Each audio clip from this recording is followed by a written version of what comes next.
Kwa majina naitwa Abel Vegula, ni mkazi wa Dodoma mjini. Nimefika hapa kwenye ofisi za Tume ya Haki za Binadamu na Utawala Bora, na nilikuwa na changamoto na malalamiko ambayo kwa muda mrefu yalinisumbua sana, na sikuwa nafahamu kwamba nianzie wapi.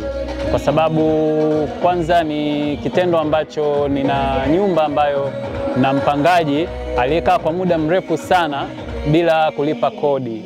Kwa hiyo na ni mkoa mwingine.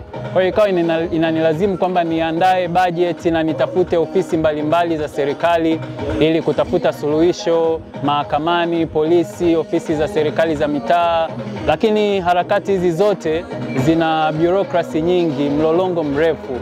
Kwa hiyo nilifika hapa katika banda hili nikiwa na malalamiko yangu, na ni siku 2 zilizopita, na nikafika hapa na nikapokelewa vizuri, na niliwasilisha malalamiko yangu na wakaniahidi kwamba yangefanyiwa kazi. Wamenisaidia kweli na wamewezesha kabisa, swala langu limekamilika, mpangaji yule amekamilisha na kila kitu kimeenda sawa. Kwa majina naitwa Catherine Saoke, ni afisa uchunguzi wa Tume ya Haki za Binadamu na Utawala Bora.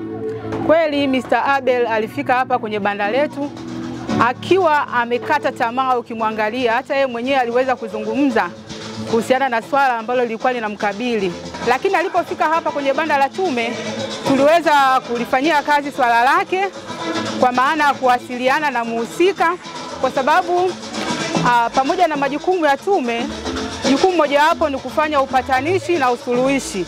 Kwa hiyo tuliweza kuwasiliana na yule mdai wake ambaye ni mpangaji wake, lakini pia yule mdai hakuonyesha ushirikiano wakati tunawasiliana naye. Lakini baada ya kugundua kwamba ni mtumishi wa taasisi fulani, tume kama tume ilifanya jukumu wa kuwasiliana na kiongozi wake ambaye alitoa ushirikiano kwa tume na kuahidi kwamba atawasiliana na muhusika ili aweze kutekeleza hilo. Tunashukuru baada ya siku moja yule mkuu wa taasisi aliweza kuwasiliana na tume kusema kwamba yule mpangaji ameweza kutoka ambaye ni mtumishi wake. Nitoe rai kwa wananchi, lakini pia watumishi na viongozi wote wa taasisi za serikali kwamba tusitumie madaraka vibaya kuwanyima watu wengine haki zao za msingi. Kama viongozi, kama watumishi, tunatakiwa tuwe mfano bora kwa wananchi. Lakini kwa upande wa tume, tumefurahi kwamba huduma zetu zinawafikia walengwa na wanaweza kupata msaada. Kwa wananchi wengine, msisite kuja katika tume kwa ajili ya kuwasilisha shida zenu na changamoto mbalimbali zinazohusu haki za binadamu, lakini pia na utawala bora.